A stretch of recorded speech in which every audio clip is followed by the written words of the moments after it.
Après des mois à élaborer mon plan, j'ai enfin trouvé. Je vais faire exploser leur studio à l'aide d'une dynamite comme dans les dessins animés. C'est vraiment une excellente idée. Plus qu'à attendre que ça détonne. On pèse pas un gars avec des lunettes. Mais...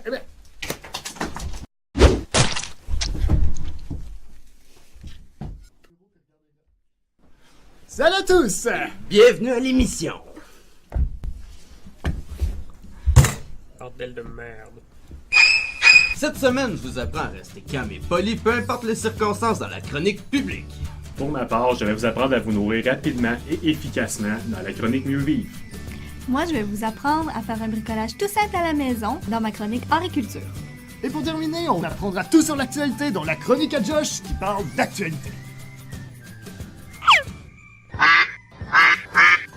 Ah bah, lui aussi il y a une chronique. C'est parti! Ouais!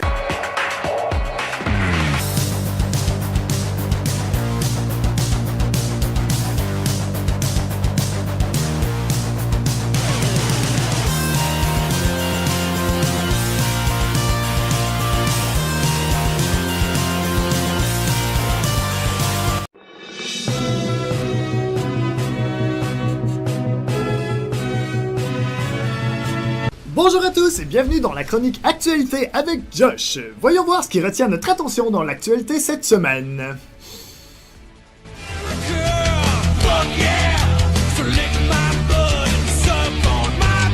L'élection de Trump laisse le Canada dans le doute et la crainte face à son avenir. En effet, l'élection de M. Trump pourrait mener à un mur géant, à des guerres civiles, voire nucléaires, jusqu'au total fallout. Mais afin d'en apprendre plus, nous allons demander à notre reporter, Ray Porter, de couvrir l'affaire. Bonjour Ray.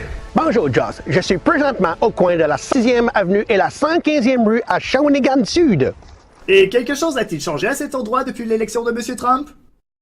Oui, effectivement, quelque chose a changé ici. Avant l'élection de M. Trump, il n'y avait pas de neige ici. Maintenant, il y a de la neige ici. Croyez-vous qu'il y existe une corrélation entre ces deux événements?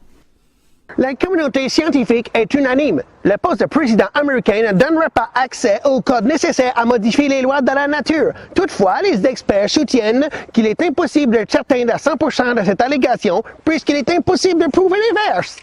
Ah, je vois. Donc cet entretien n'a donc servi à rien. Non, rien pantoute. Pantoute? Pantoute. Pantoute. Pantoute.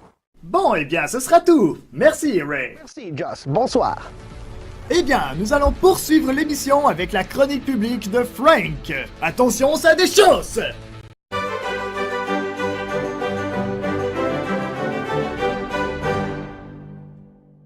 Bonjour à tous. Vous savez, avec mon travail, il m'est difficile de savoir si les gens que je rencontre dans la rue ont déjà vu l'émission ou s'ils vont finir par voir les vidéos un jour.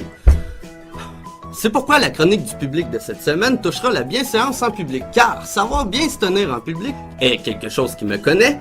Certains aspects de la chose mériteraient d'être éclairés. Ça te tente pas? Parfois, dans les endroits publics, on peut rencontrer des personnes qui sont pressées ou bien en retard. Toutefois, ce n'est pas une raison pour arrêter d'être poli. C'est pourquoi il est impératif de rester serviable, peu importe les circonstances. Il vous suffit tout simplement d'attendre un remerciement afin de répondre que ceci était tout naturel. Si le remerciement ne vient pas, il vous suffit tout simplement de patienter. Il arrivera sans doute sous peu.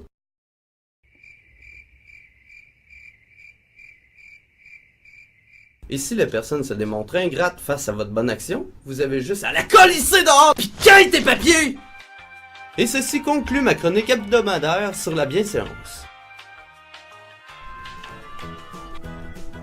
C'était pas un peu drastique, ça? Ben là, elle avait juste à dire merci. Hein. La politesse, c'est pas un concept à sens unique. T'as sûrement raison. De toute façon, restez avec nous pour la chronique Pense-Bête avec le pingouin.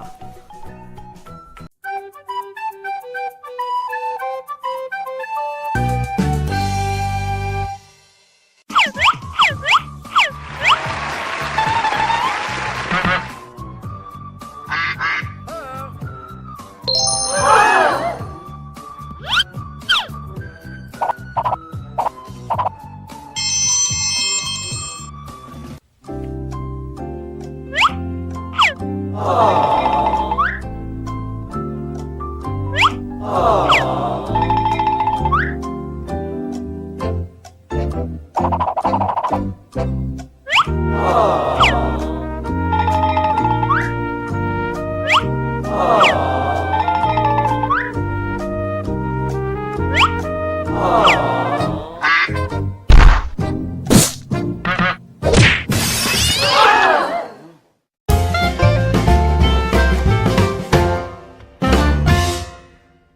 Je suis maintenant avec Matt qui va nous parler de trucs et astuces pour améliorer notre qualité de vie. Salut Matt. Bonjour Frank. C'est bien connu, la vie étudiante coûte cher en temps et en argent, ce qui a un impact significatif sur la nutrition des étudiants. Ah, j'ai justement lâché l'école à cause de ça. T'avais pas lâché en secondaire 3, toi?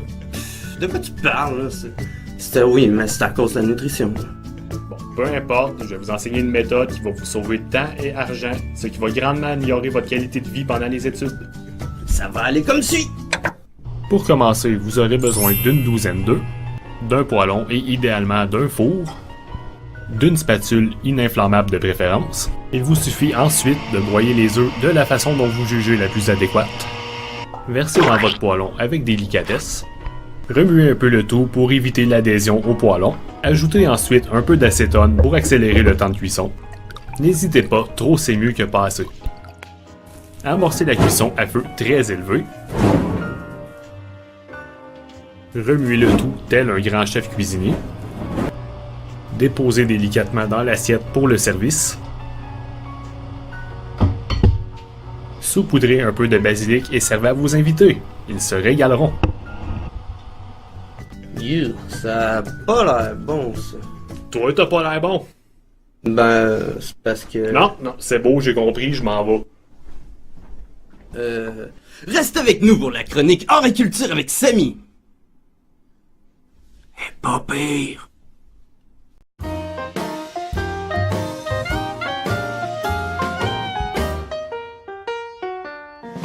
Je suis maintenant avec Samy qui va nous montrer comment faire l'art à la maison dans sa chronique Art et Culture. Bonjour Samy! Salut Josh! Aujourd'hui, dans ma chronique, je vais vous montrer comment faire une sculpture contemporaine à la maison à l'aide de macaroni.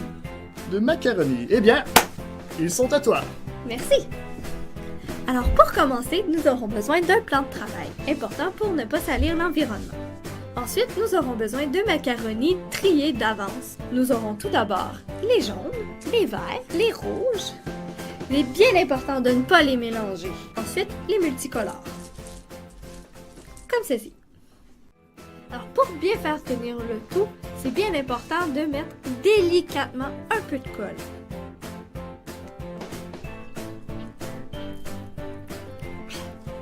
Comme ceci. Alors pour commencer, nous allons utiliser une scie sauteuse pour le départ.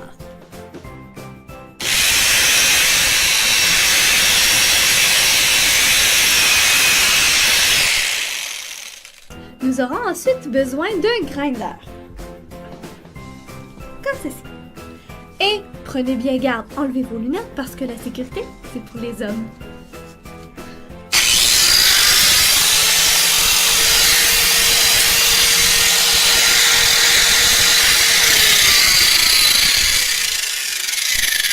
La prochaine étape est bien sûr des marteaux piqueurs.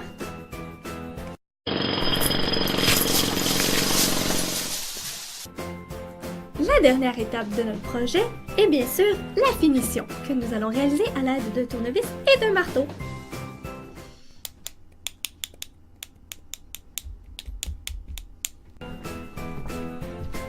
Voyons donc, c'est pas de l'art ça. C'est qui toi pour critiquer l'art? Mais là, Tu sauras que l'art est une activité humaine dépourvue de fonctions pratiques définies. Wikipédia ça. ok, mais l'art est pas censé vouloir représenter la beauté. Bon, moi je trouve ça beau, c'est plein de couleurs.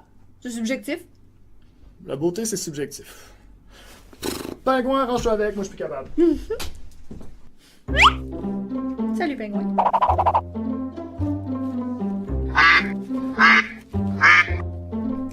Désolé pingouin, t'es pas vraiment mon genre.